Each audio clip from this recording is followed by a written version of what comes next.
Баршаңызға сәлем, менің каналыма қош келдіңіздер. Бүгін сіздермен голубцидың рецептісімен бөлісетін боламын. Подписаться кнопкасын басып, менің каналыма тіркеліп қойыңыздар. Ең алдымен орам жапырағымызды, яғни капустамызды бөліктерге бөліп, ыстық суға 1 сағатқа, яғни жұмсарғанға дейін қалдырамыз. Мен үлкен бір капустаның жарты бөлігін қолдандым, сіздер орташа немесе кішірек бір капустаны қолдансаңыздар болады. Егер ыстық суға капусталарыңыз жұмсармай жатса, газға қойып бір қайнатып жіберіңіздер. Капустаға міндетті түрде ыстық қайнаған суды құйыңыздар, сонда капустамыз жақсырақ жұмсарады. Егер капусталарыңыз жұмсармайтын болса, ораған кезде сынып бөліктерге бөлініп қалатын болады. Капустамыз дайын болғанға дейін ішіне салатын салмамызды дайындаймыз. Құйрық майымызды, фаршымызды және де пияз бен сарымсағымызды үккіштен өткізіп аламыз.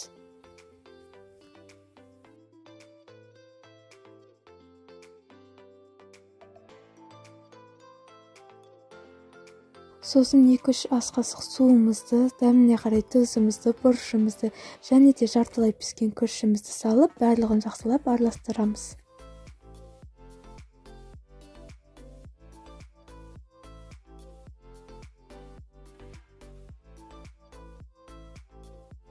Сосын голубциларымыздың арасына құятын подливімізді де дайындап аламыз. Пиязымызды ұсақтап турап аламыз, шіңішкертіп, сосын сәбізімізді үккіштен өткізіп аламыз.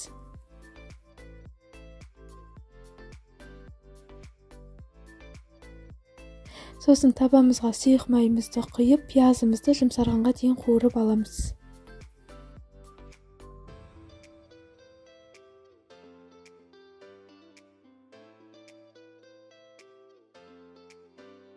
Пиязымызды осылай сарғайтып қуырып алғаннан кейін үккіштен өткізген сәбізімізді салып, оны да жақсылап қуырып аламыз.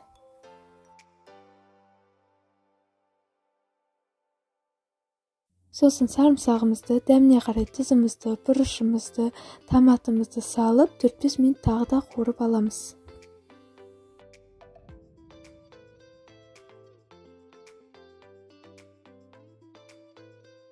Суымызды құямыз. Суымыз қайнағаннан кейін газымызды баяулатып, 10-15 минут газде ұстаймыз.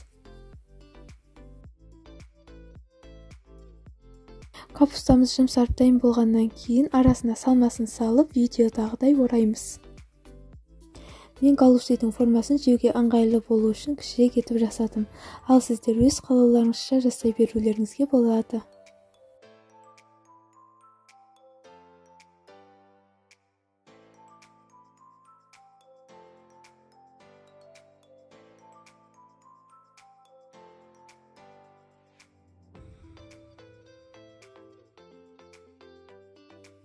Капусталарымызды орап болғаннан кейін қазанымыздың ішіне голубциларымызды салып шығып, үстінен подливімізді құямыз.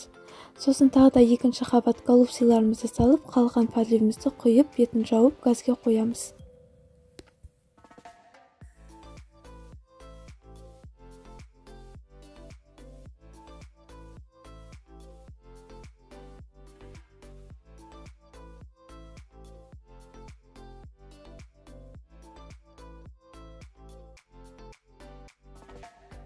Газға қойып қайнағаннан кейін астын баяулатып 40-50 минут, яғни піскенше ұстаймыз.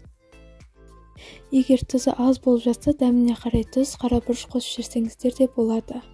Міне осымен біздің голубцимыз дайын, жасап көріңіздер, өте дәмді керемет шығады. Барлықтарыңызға ас болсын.